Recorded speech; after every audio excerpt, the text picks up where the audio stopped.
send SMS, load airtime, buy bundles, or pay for MTN subscription services. Everywhere you go, MTN.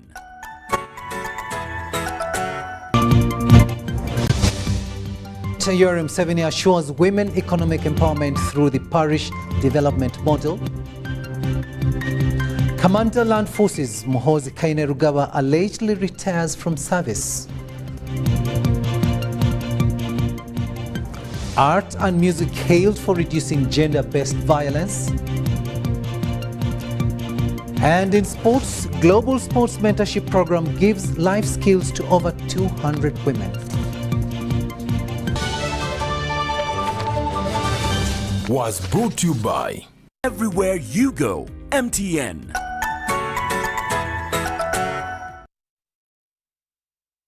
And welcome once again. We are coming to you live online and on air from Broadcast House here on Nile Avenue. On sign language, it is Elizabeth Nakakoni and I am Rukidi Edward. Kiijanangoma. Let's get started. Women across the country have been urged to participate in government programs like Parish Development Model and Emyoga for their economic empowerment. While officiating at the International Women's Day celebrations at Kololo Ceremonial Grounds, President Yoweri Museveni said through the Parish Development Model, they have targeted 100 million shillings per parish in the next financial year.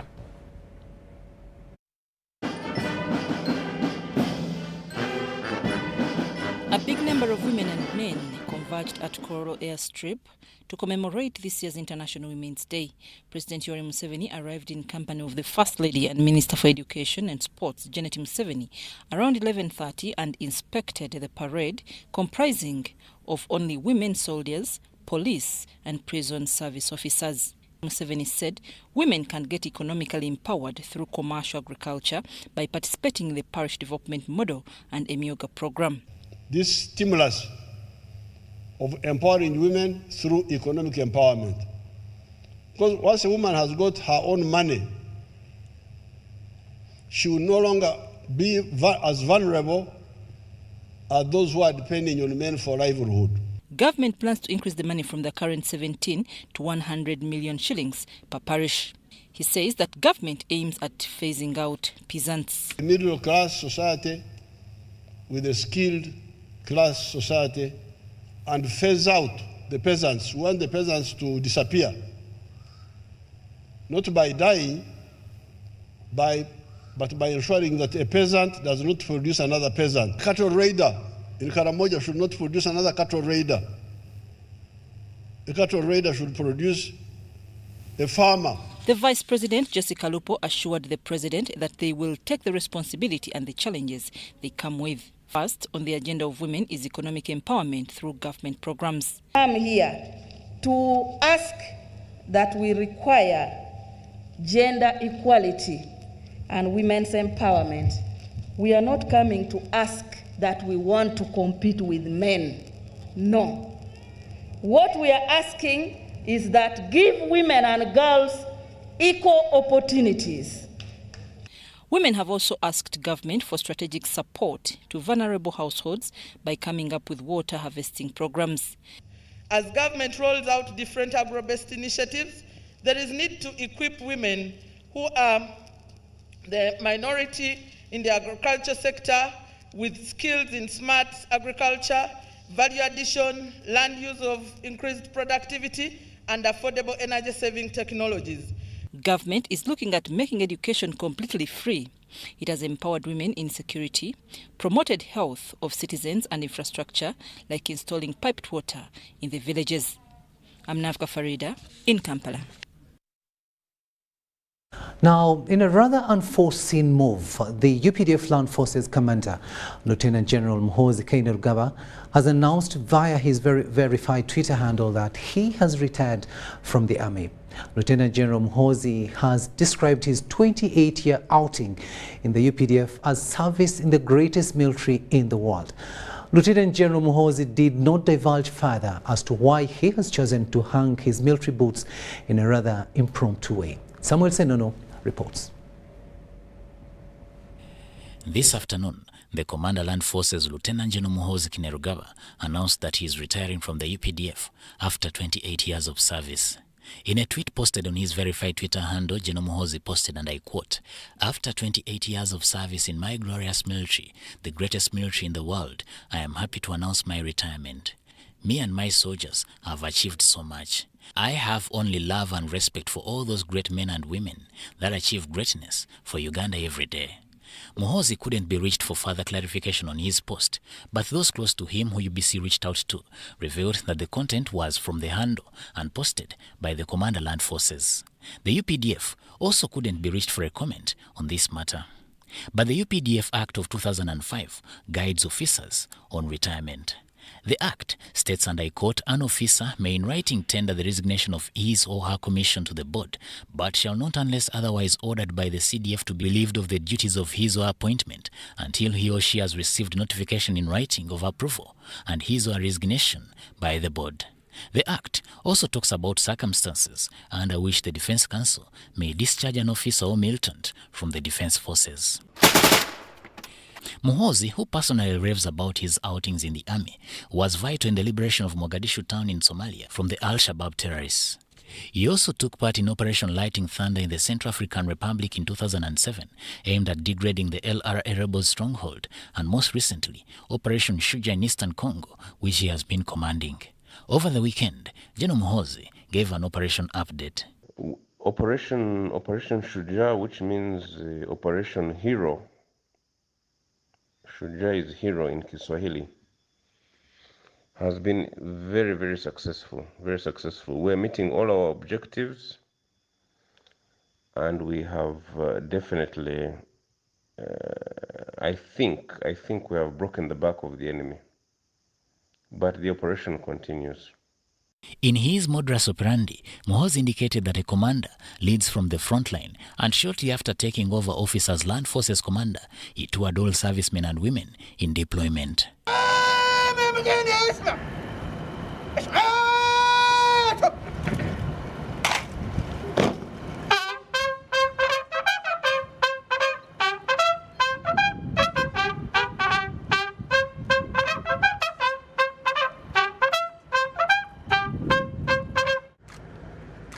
A commander is not one that sits in the office.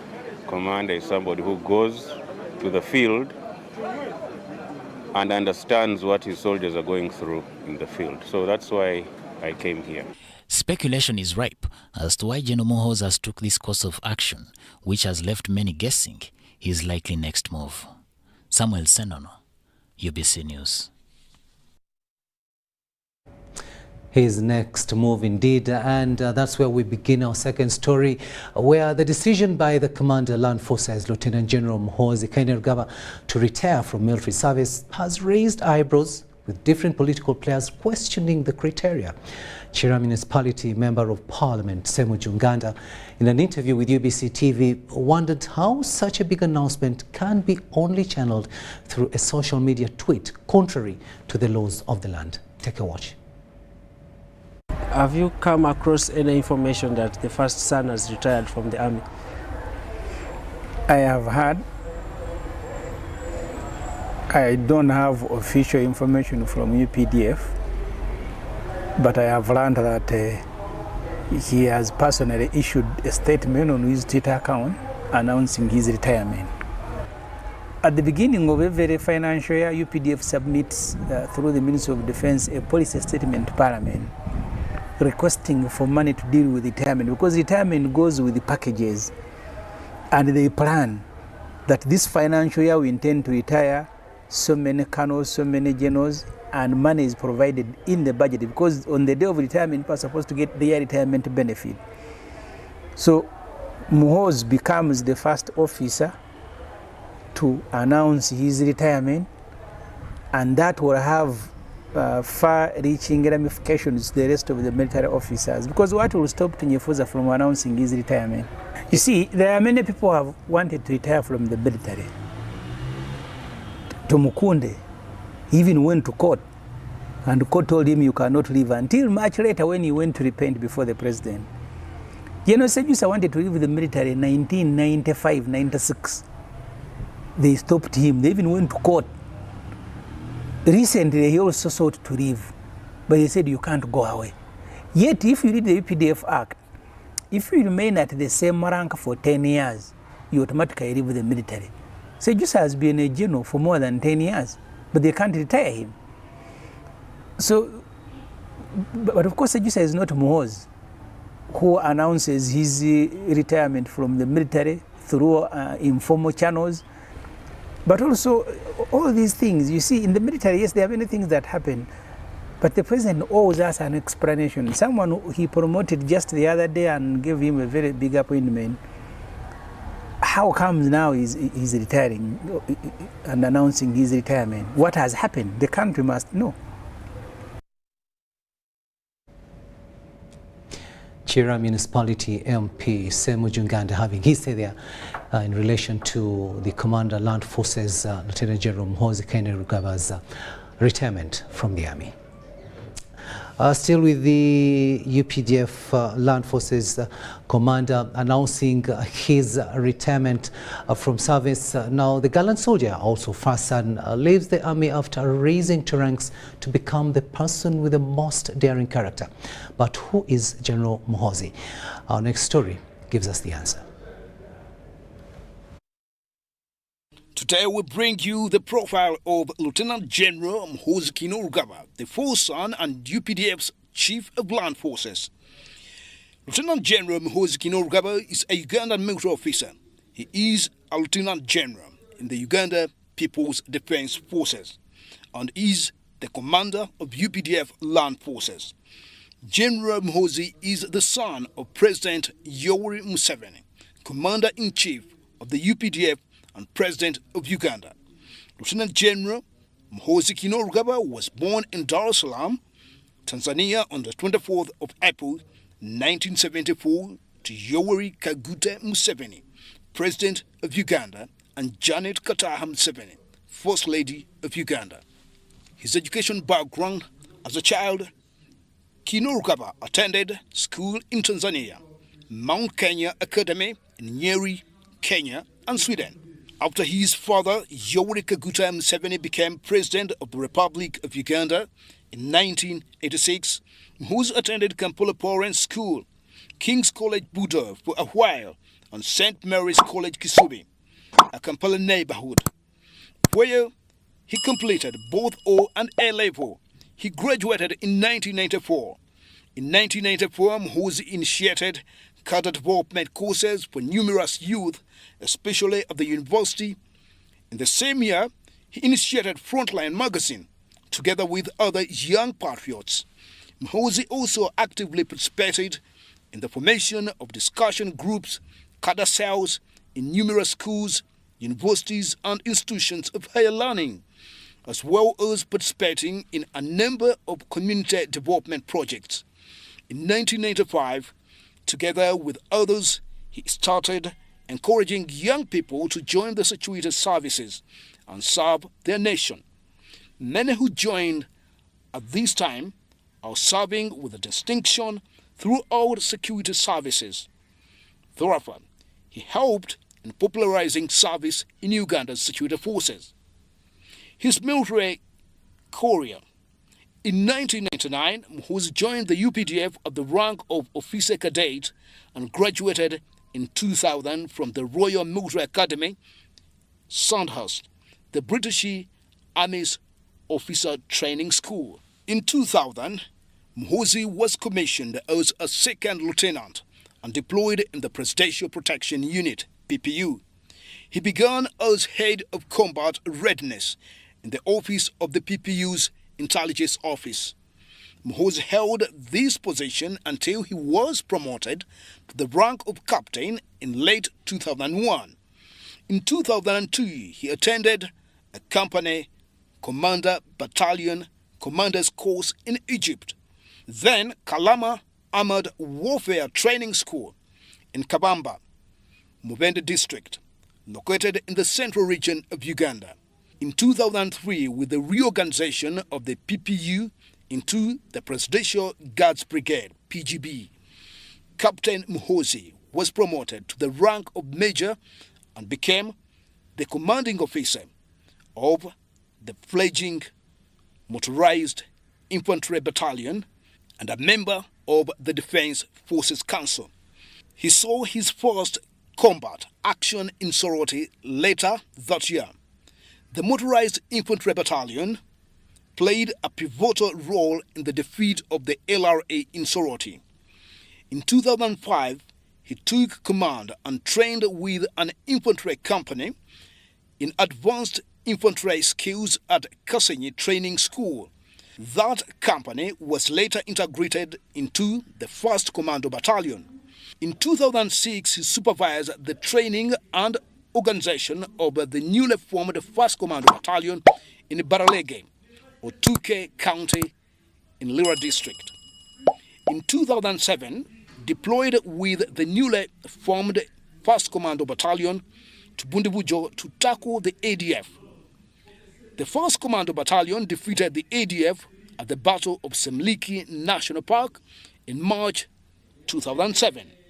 Later that year, he enrolled at the Commando and General Staff College in Fort Leavenworth, Kansas. In 2008, he graduated from Fort Leavenworth, the U.S. Army Command and General Staff College. In July 2008, he became the UPDF's first paratrooper after graduating from the U.S.'s Airborne School in Fort Benning, Georgia. That same year, Muhoozi was promoted to the rank of Lieutenant Colonel and appointed Commander of Special Forces in the UPDF. In 2010, he was appointed as the first Commander Special Forces Group, SFG, a highly trained unit of the UPDF that includes airborne troops, commandos, and Marines. The force is responsible for counter-terrorism, direct action, VIP protection, and special reconnaissance, among others. In September 2011, Muhoozi was promoted to Colonel. In early 2012, Colonel Muhoozi enrolled at the South African National Defense College for the Executive National Security Program. In August 2012, he was promoted to Brigadier General and appointed Commander Special Forces Command. In 2013 and 2014, Muhoozi was one of the senior UPDF commanders who were deployed to South Sudan to support the government of South Sudan after fighting broke out in Juba between rival factions of the SPLA. On 16th May 2016, he was promoted to the rank of Major General by President Museveni. On 10th January 2017, Muhoozi was appointed Senior Presidential Advisor on Special Duties, a position he held until December 2020.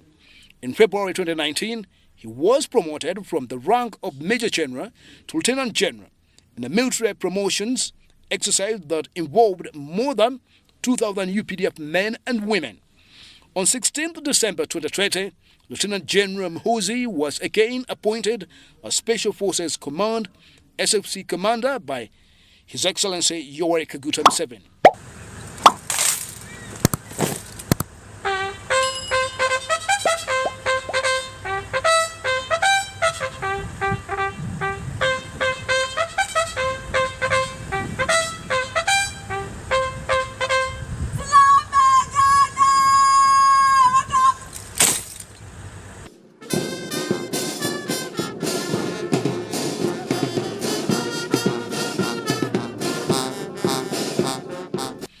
Special Forces Group, which contains the unit known as Presidential Guard Brigade, is responsible for providing security to the President of the Republic of Uganda and Uganda's constitutional monarchs. The Special Forces Group is also responsible for providing security at Uganda's oil installations. The SFC main headquarters are found in Entebbe, Wexo District, but also has subunits stationed in different parts of the country.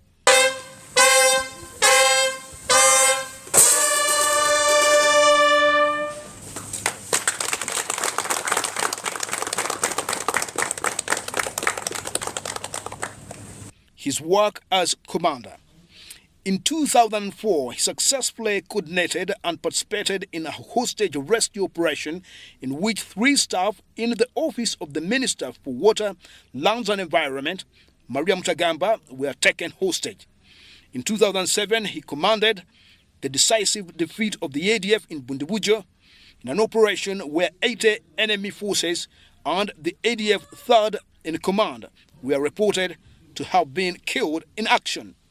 In 2008, he was deployed as second in command Operation Lightning Thunder in the Democratic Republic of Congo. This successful operation was organized with the combat capacities of the rebel Lord's Resistance Army in Goramba, deep in the jungles of the DR Congo. In 2009, he participated in training and commissioning the UPDF first paratrooper element, Uganda's first paratroopers since 1976. In 2013 and 2014, Muhoozi was one of the senior UPDF commanders who deployed to South Sudan to support the government of South Sudan after fighting broke out in Juba between rival factions of the SPLA. The UPDF was able to stabilize the situation in Juba and Bor after smashing a rebel advance on the capital city in January 2014.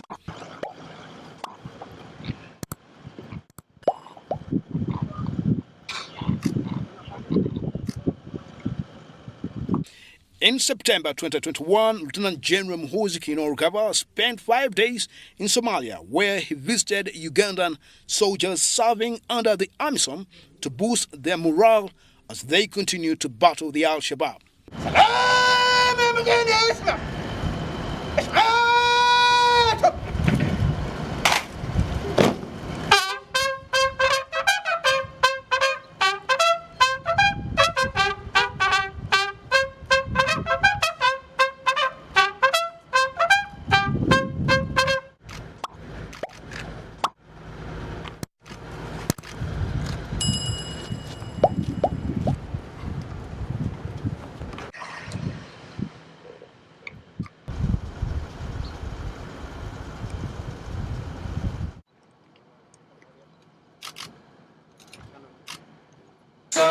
Na siasa nzuri tukomboe Somalia na wananchi wote. UPDF nipe uwezo tukomboe Somalia na wananchi wote. The purpose of my visit is to thank the troops for the great work they are doing and to deliver to them the thanks of the entire army, UPDF, and the entire people of Uganda for the great work they are doing in Somalia. Number two, it is to talk to them and get a feel for the problems and challenges that they are facing. A commander is not one that sits in the office. A commander is somebody who goes to the field and understands what his soldiers are going through in the field. So that's why I came here.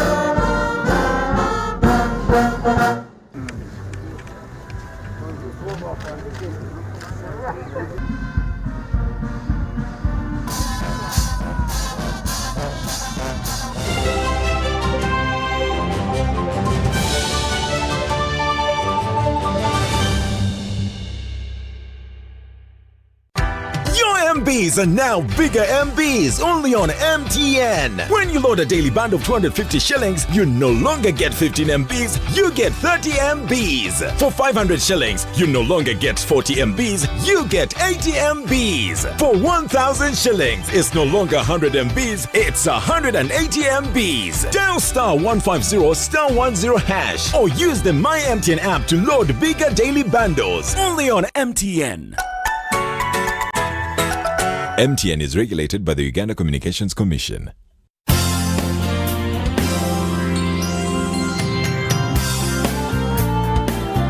National Medical Stores is a government agency mandated to buy, store and distribute medicines and medical supplies to government health facilities in Uganda. For Ugandans that we serve, help us serve you better by taking your individual responsibilities seriously. Report theft of government medicines and medical supplies to the nearest police station or to the State House Health Monitoring Unit. Do not pay for any medicines or medical supplies labeled Government of Uganda, not for sale. Do all that is within your means to stop all preventable diseases, including COVID-19. Continue observing the Ministry of Health Standard Operating Procedures, SOPs, including wearing a face mask whenever you are in public spaces. Visit a designated health facility to receive your COVID-19 vaccination and a booster dose for those that are eligible. Prevention is better than cure. National Medical Stores, passionate about your life.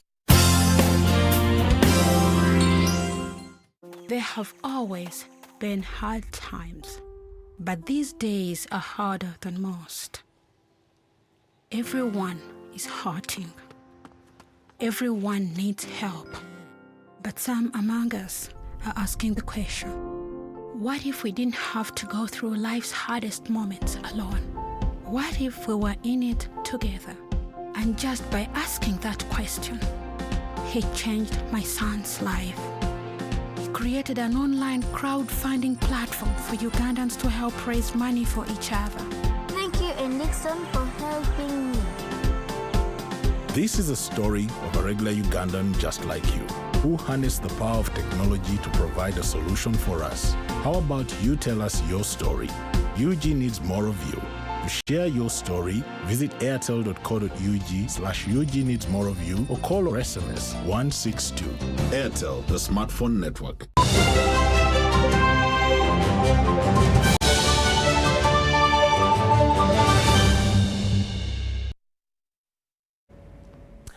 Welcome back from that break, and this is News Tonight here on UBC TV. And now to more news. A Miracle Center Cathedral Rubaga pastor and head girl Power Ministries Pastor Jessica Kayanja has urged women to respect their husbands as a way of building a strong family. She was addressing a women's conference organized at Miracle Center Cathedral on fostering gender development.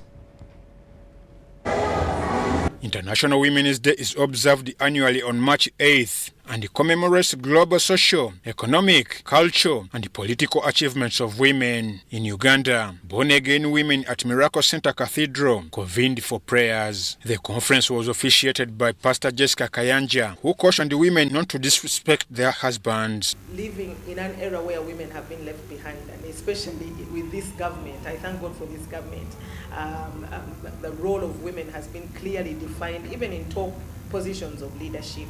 And I would like to thank His Excellency for that. Ministers in the Christ, and we are ministering, and we are happy to be where we are. As Christian women, we still believe that the man is the head of the house, he is the priest of the house, so we are playing complementary roles. At a time when women's involvement is observed at workplaces, through her Girl Power Ministries, Pastor Jessica has pledged to skill the girl child and address unemployment among women. Try to give them a start in life. For those who have been street workers, we take them off the streets and give them a start in life. Now, I think the emphasis here is creating jobs. Meanwhile, women of Muyenga Bukasa Ward in Machined Division, led by their chairman Yasino Maru and Creative Youth Agency, have walked 1.5 kilometers to keep physically fit. Persons with disabilities, younger children and women participated as the winners each received a medal and certificate, with women and girls getting sanitary pads and a water purifier.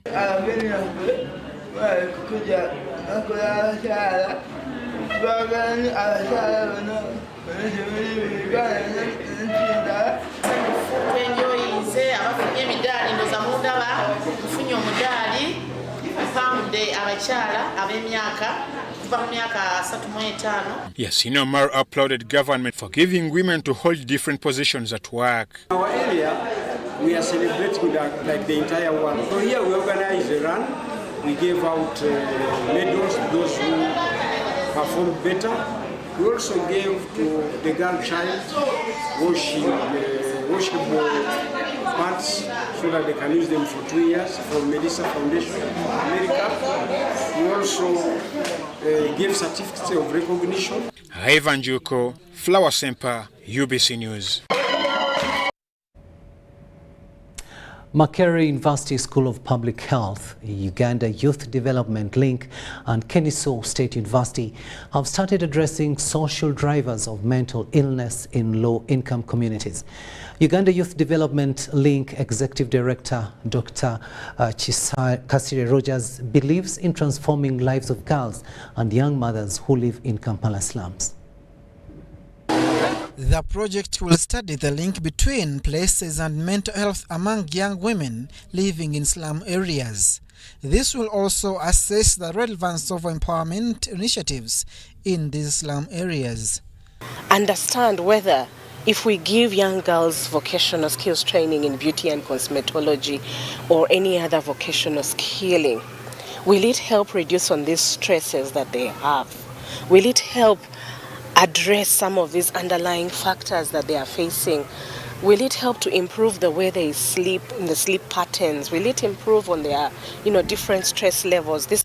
Researchers from Keniso State University and Makerere University will also establish main drivers of mental illnesses in slum areas and how best young mothers can be transformed. 6 terms is really to assess if vocational training and entrepreneurship skills improve women's mental health, in particular young women who live in the slums of Kampala. But if the social drivers, meaning poverty and unemployment, is a key driver of poor mental health, these kind of vocational skill training might be able to mitigate that kind of stress. The TOPWA project will be implemented by the Uganda Youth Development Link, which intends to provide hope among girls and young mothers in slum communities.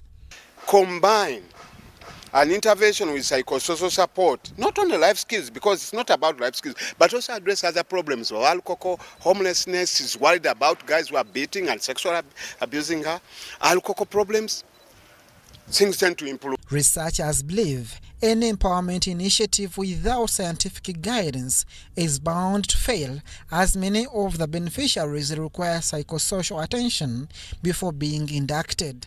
And it's giving young girls, by the way, young women, a voice. Instead of you planning in Kampala Road, in Nakasero, let the young girls tell you what is the issue to be addressed. And this is what's the difference with our projects. The voice, giving young people a voice, but also participating actively in the program. And then you are able to see the differences.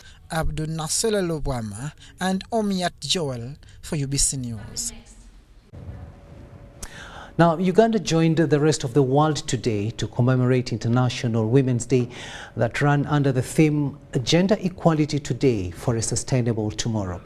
Now, this call is for fellow women to play a pivotal role in ensuring a smooth running of their households. Joshua Kagoro with more. Although it is International Women's Day, a public holiday, most women have remained on their daily duties in search for a living. KCCA women, mainly cleaning up the city, urge fellow women to start fending for themselves to also provide for their families.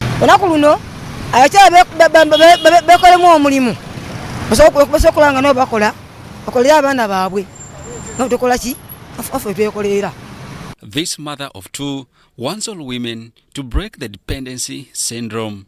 She says a family is a responsibility of the husband and wife, except for single parents and widows.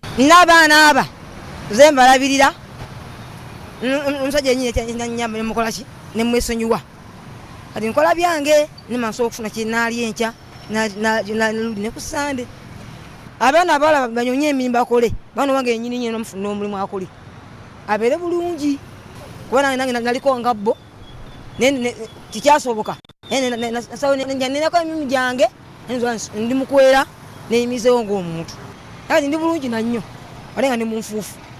It is quite clear that women are not only supportive but also breadwinners of their families. As provided by Article 33 of the Constitution of the Republic of Uganda, women should be accorded full and equal opportunities of the person with men in order to realize their potential. Joshua Kagoro, UBC News. to Lango sub-region now, where leaders in Lango have called for sensitization of the masses to reduce on the escalating cases of tuberculosis in the region. Ben Okau, the TB regional focal point person for Lango sub-region, says Uganda is ranked among 30 countries in the world with the highest burden of tuberculosis. Now, this year's International TB Day commemoration will be held on the 24th of this month in Lira City. Lango sub-region has been chosen to host this year's World TB Day, which will take place on the 24th of this month. We will be moving from household to household to go and identify all those who are having symptoms of TB so that they will be identified, there will be samples will be picked, they will be tested, and all those who are found to be having TB will be given treatment for that. Lango we are getting over 230 TB patients per 100,000, which is way above the national projections. Lango sub-region is among the 3 sub-regions with the highest TB prevalence in the country. Because these people are at large in the community, infecting other people, including their household members, and they keep on coming back to us in the health center, and each time they come, the health workers are exposed. So that year, January, December 2020, we missed diagnosing 10,000 stakeholders. Addressing journalists ahead of the commemoration day, the Lira City Resident Commissioner Lawrence Igole, also the chairperson organizing committee, said the event will be preceded by a marathon on the 17th. We are also calling everybody outside there, the business community, corporate institutions, and the general public to rally behind this event. Let us raise some little resources and we help to flush out TB from our midst. Many of our patients have moved away from having this susceptible or the one where we treat with the first line treatment, but a number of our patients are reporting with drug-resistant TB. The proceeds from the marathon will be used to furnish the TB treatment center at Iganga Hospital. Ediolwa, UBC News. Parental neglect, cultural practices and a rise in poverty levels have increased child mothers.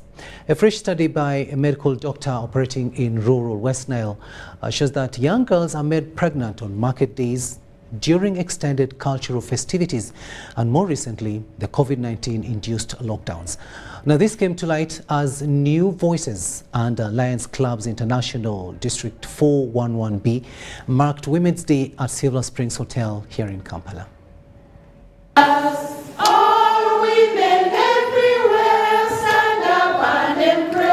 Women are calling for special schools, an institution for child mothers, most of whom allegedly drop out of school due to fear of being scolded by fellow students and teachers. Put at least one school per sub-county where these children can go. Women also demand for reprimanding of men and boys who make the young girls pregnant through footing the bills and trouble of looking after them. Are being left free, and these girls are being, the future is all gone.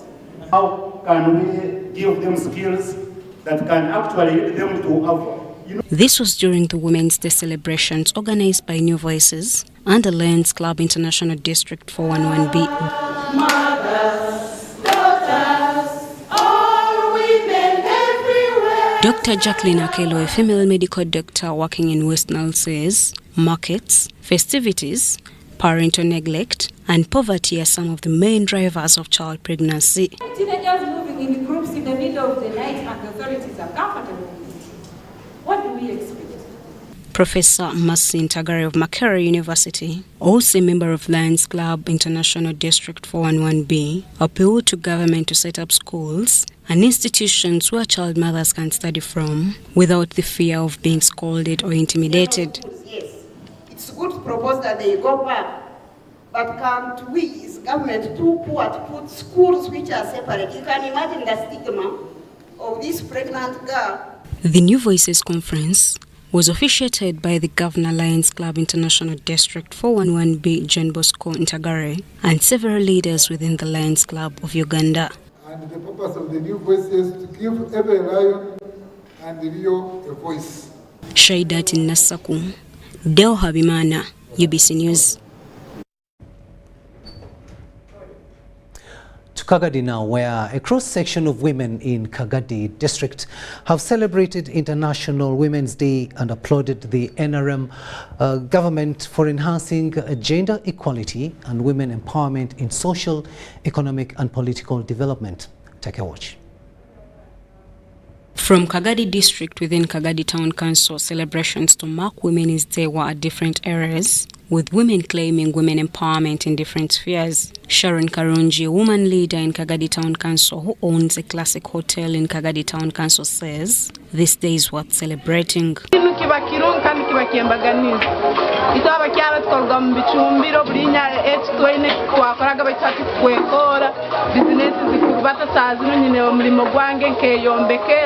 Noelin Kutesa, also a leader in this district, says empowering a woman has initiated entrepreneurship programs that sustain their livelihoods.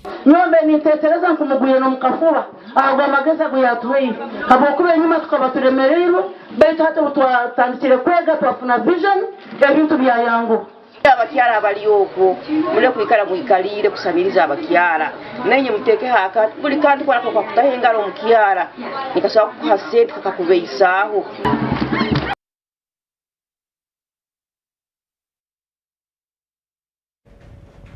To Arua now, where woman member of parliament for Arua City, Maureen Osoru, has donated 20 delivery beads to 9 health centers in Arua City as Arua City celebrated Women's Day 2022.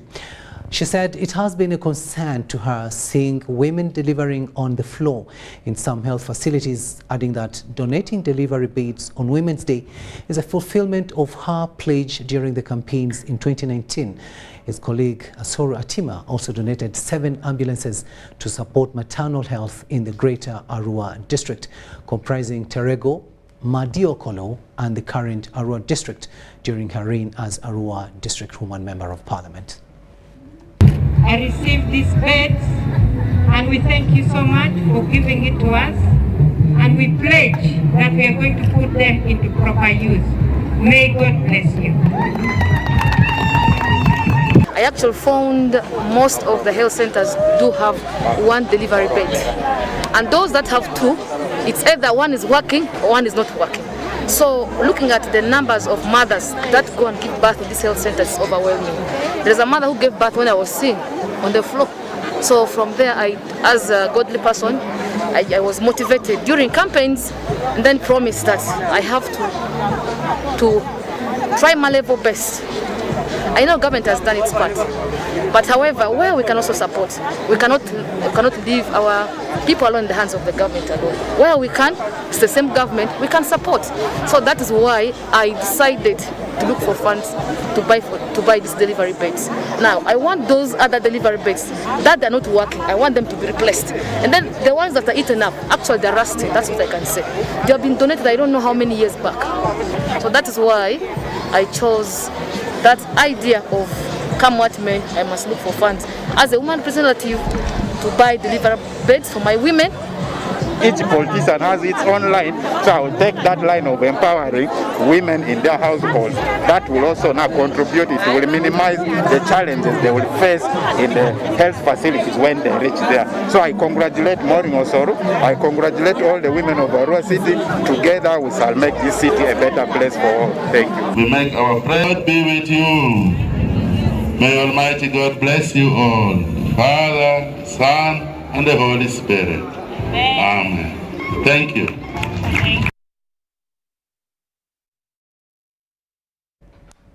We'll now take a short break and return with business.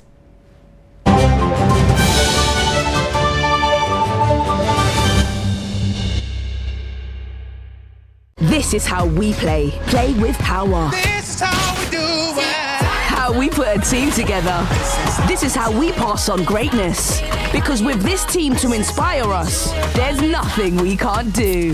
Play to inspire. Enjoy convenience today with Airtel Money School Pay, FlexiPay, or Bridge Schools. To pay school fees using Airtel Money for Bridge Schools, dial *185#. Select option 6, School Fees. Select option 1, Bridge Schools. enter pupil ID, enter the amount, enter the PIN number to complete payment. Pay school fees conveniently using Airtel Money. Airtel Money, instant, secure, borderless. COVID-19 is still here with us. As Owechtiwa Peter Maiga, the Prime Minister of Buganda, states, let us all take the necessary precautions. Self-medication is always very dangerous. We should leave medical matters to the medical personnel. It's only a healthy population that can produce wealth. And if you want to work for your well-being, you must care about your health first. Because of the new COVID-19 circulating variants like Omicron, it is very important for all of us to be fully vaccinated with 2 doses of the same vaccine type. It's only those getting Johnson & Johnson who receive only a single dose to be fully protected. Even after vaccination, continue to adhere to all SOPs by wearing a mask properly, covering your mouth and nose, washing your hands regularly with soap and clean water or using an alcohol-based sanitizer, maintaining physical distance of at least 2 meters from others and avoiding crowds. Echa COVID-19, chija kugwa. This message is from the Ministry of Health with support from UNICEF and partners. The Uganda Investing in Forests and Protected Areas for Climate Smart Development IFPA-CD project is a 6-year project that has been jointly prepared by Ministry of Water and Environment and Ministry of Tourism, Wildlife and Antiquities together with Uganda Wildlife Authority and National Forest Authority. The project development objective is to improve sustainable management of forests and protected areas and increase benefits to communities in target landscapes. The overall project aim is to address the problem of increased vulnerability of economic productivity, biodiversity, and livelihoods to climate change effects due to declining forest ecosystem goods and services. The project also aims to build on opportunities provided by forest and wildlife protected areas to mitigate climate change effects and build resilience of livelihoods and economy. The IFPA-CD project will be launched on the 9th March 2022 at NFA headquarters in Bugolovi. This event will be broadcast live on UBC from 11 a.m. to 1 p.m. UBC, Inspiring Uganda.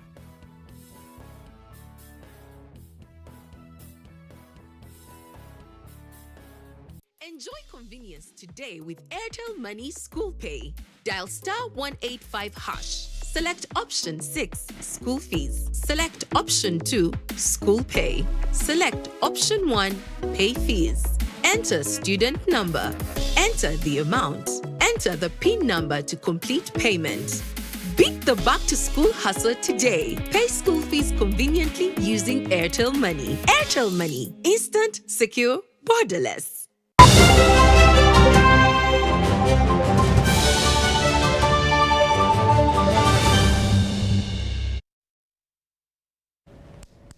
Welcome back from that break, and this is News Tonight here on UBC TV.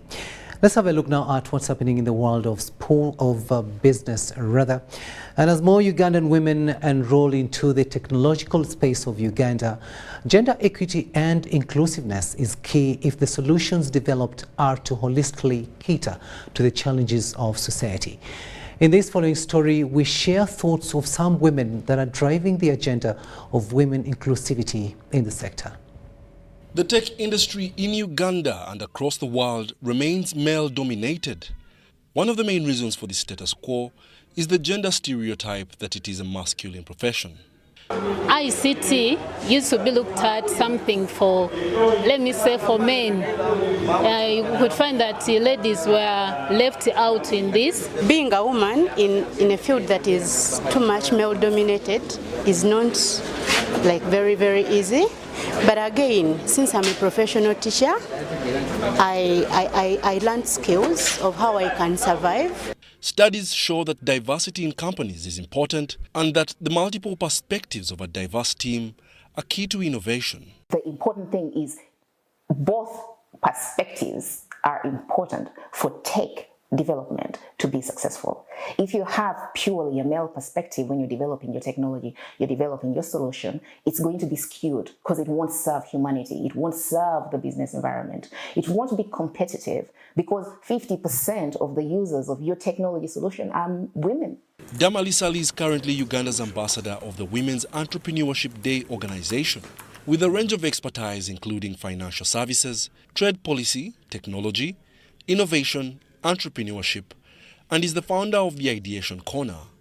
In 2019, High People conducted a survey in Uganda that showed that women account for less than 10% of the people who make up the teams in technology. And then in 2020, the IMF issued a report that showed that a country or an economy that has equal gender representation in its economic activities has the potential or capacity to grow by an additional 1% in its gross domestic product. Similarly, Valentine Masicha is a technology entrepreneur that is passionate about impacting Ugandan communities through her organization, Mindset Coders. When you have a balance of gender roles and the way we think and the way we do stuff, bringing different perspectives together, it's room for growth. And it's also, diversification makes more money because we are now thinking together in a way that affects all genders. Mindset Coders is working with ICT Teachers Association for technology use in Ugandan schools. This also includes a campaign to steer more women into the profession. It has been made practical because learners do what they can see. So now if we have more teachers getting involved in technology, using it in the classrooms, using it to assess, using it to manage the system within the school, then it's a good thing, makes the teachers comfortable, interacting with technology, makes the students more exposed to technology. Damali and Valentine are among the growing number of women spearheading gender inclusiveness in the technological sector of Ugandans. However, there is still no statistical research on how many professional women are entering the sector. Wadulo Mark Arnold, UBC News, in Kampala.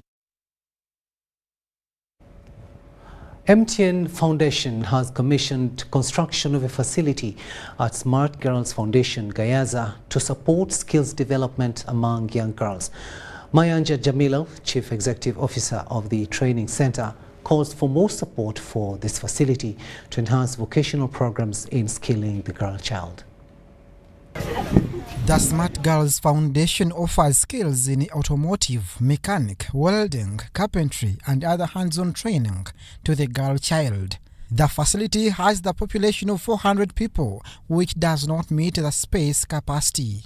So this learning center is going to help our girls in mechanics to learn where to service from the cars, but also the beauty is going to be they are also going to work on cars for clients. So they are going to come and work while learning. The project of constructing this expansion space is expected to cost 230 million shillings, and the MTN Foundation commits to foot the cost. It will contain 3 classrooms, and the management is targeting to double the enrollment.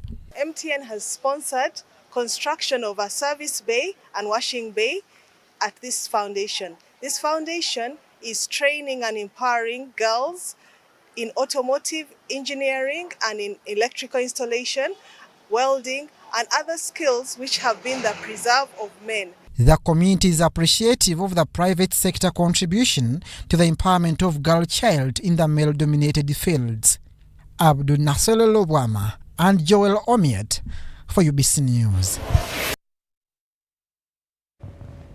To matters pertaining to insurance now, where an affordable and simple insurance health scheme with appropriate needs of over 40,000 Vision Fund Uganda clients and their family members has been launched to rely on in times of crisis. Speaking at the launch, Alhaji Ibrahim Kadunawi, the Executive Director of the Insurance Regulatory Authority Uganda, says under this insurance scheme, a client will be subjected to increased medical care. Sudat Kaye reports. The COVID-19 pandemic period led to increased health challenges, with many selling off their property to save lives. Following this challenge, Insatec Turako and Vision Fund Cares have launched a simple and affordable health insurance product appropriate to the needs of people. What they are doing to launch a product which address the needs of the low-income earners gives me and gives us really satisfaction, and we want it. We encourage it, and we want to applaud to to RACO and Vision Fund for this effort. Targeting the microinsurance sector, that has been one of the mandates of the Insurance Regulatory Authority, and low-income earners will be protected in trying moments. For as little as only 2,500 shillings, an individual who is a customer of Vision Fund Uganda will be eligible to what we call hospital cash, life cover, as well as permanent and total disability cover for as long as they've taken a loan from Vision Fund Uganda. If they are like myself and they are married, they will pay only 5,000 shillings and have the opportunity to onboard their wife and at least 2 children. The Chief Executive Officer, Vision Fund Uganda, Mercy Sunday Ainomgisha, says the collaboration will improve and strengthen improvement of lives, especially for children. Our focus is provide relevant solutions to rural and vulnerable communities in Uganda with a deliberate focus on women.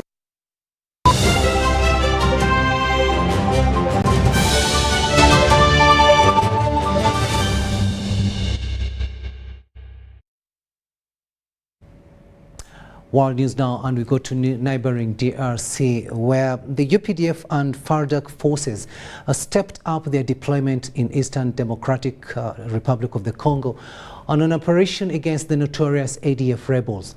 Our reporter Haruna Mtesasira is in the DRC and now analyzes the impact of the joint military operation and the magnitude of the insurgency at Kiijanangoma in Eastern DR Congo. Difficult terrain and wide-scale poverty pose major obstacles to accessing health care in Democratic Republic of Congo. Kiijanangoma town is tucked away in a remote part of Ituri province in the Eastern Democratic Republic of Congo. From Boga to Kiijanangoma, relatively short distance takes hours due to almost non-existent roads. Road is newly opened. Otherwise, there was virtually no road, but because of the operations, as far as you can see, Boga, Chabi, Kiijanangoma, that road had to be opened. The presence of ADF had considerable impact on dynamics of the local communities. People were forced to flee their homes and found shelter in the displaced camps. Unlike ones were killed or abducted.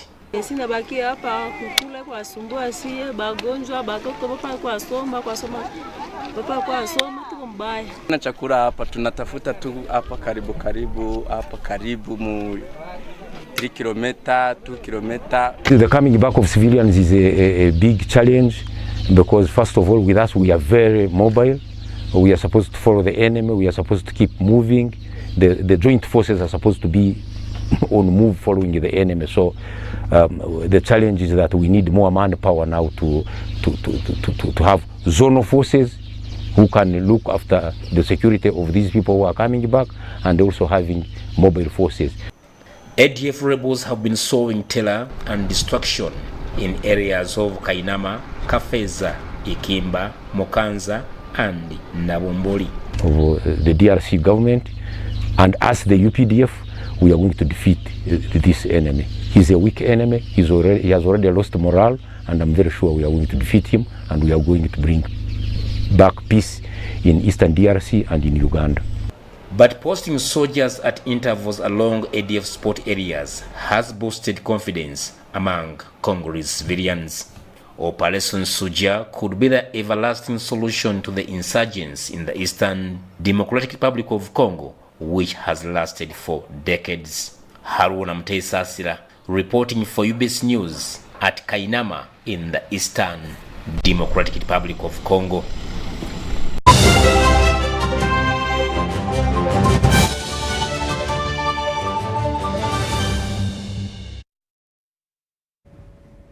Sports news now, and more than 200 women at Bustema University, Busia District, have benefited from a United States Department of State Global Sports Mentorship Program. Now, this coincided with the annual Women's Day celebrations and uses sport to empower and skill women financially. John Bansentamo with more. Global Sports Mentoring Program is an American-based initiative under the State Department, Center for Sport, Peace and Society. It started in 2012 with the initial Ugandan sports journalist Aisha Nasanga and former footballer Majida Nantanda joining in 2013, followed by sports tutor Agnes Baluka and counsellor Immaculate Narwada in 2017. So with us as the alumni of Global Sports Mentorship Program, what we learned actually has helped us to see that we can do something which is big on our own, the three of us, and mobilizing all these people who are here today at Bustema. Before we had few, today there are over 250. So it's overwhelming, and every time we do these activities, we improve a lot on a lot of things. These ladies initiated a local concept to empower women through sport to attain economic empowerment. All this is to try and empower them financially, first of all, but also put them in a position where they can be able to stand up for themselves and drive themselves and their families. These women are taken through various sports disciplines, including football, netball, volleyball, and athletics. This year, we have empowered about 200 women through skilling, and we use sports to do that. So we have sports activities running, and as break, we skill the women. The program's third edition on the theme of mitigation and reduction of COVID-19, gender-based violence, abuse and exploitation of women and girls through sports has been hosted at Busitema University. It coincided with this year's Women's Day celebrations and benefited more than 200 women from Busitema University and the community through sports. The Global Sports Mentorship Program alumni have vowed to host their next events in other parts of the country to benefit rural women.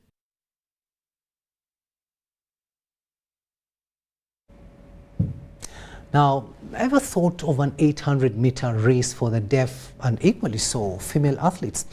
Well, as we mark the International Women's Day, UBC TV brings you Jennifer Nyakato, a female international deaf runner. We have more in this report. Did not have a hearing impairment until she made 12 years when she got a hearing loss due to measles. Her parents in rural setting tried all hospitals around Jinja to recover her damaged nerve, but in vain. They later did not give up on an education dream, and in Senior 4, Nyakato found a gold mine in athletics. Athletics, a dream that started lightly, but later would give her the limelight she has never imagined. In the early days competing with the abled, Nyakato could only follow signs, and in case she missed the signal, then that would be the end of the race. I didn't have interest to go to compete, but they asked me, please Jennifer, can you try in 800 meters and 1,500 meters? I said, please, I cannot. They forced me to the start line.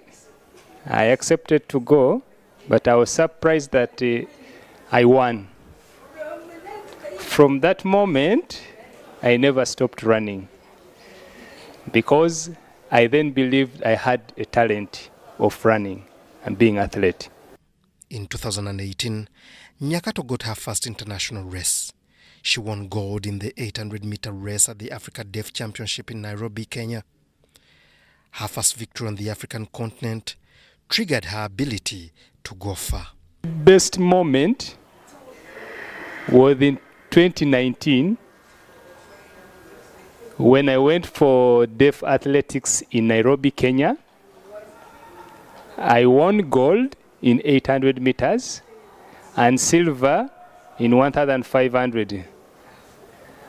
But in Africa, I'm the best woman in 800 meters. I own that record. And another moment was last year when I got silver. I was the best in the world, second best in the world, let me say, in 800 meters. Last year, Nyakato won a silver in the 800-meter race at the World Deaf Championship in Lublin, Poland. We caught up with Nyakato at the first 2022 Track and Field Championship at Nambole Stadium, where she competed and won against the abled. I feel proud.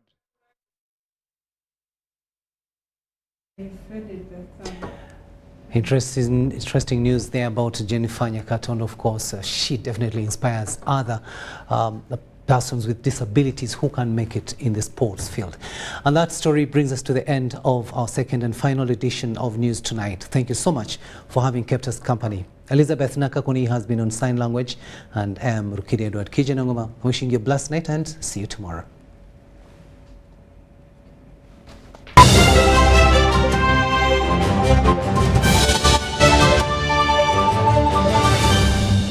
Brought to you by. We're here to build because at the end of the day, we're truly Ugandan.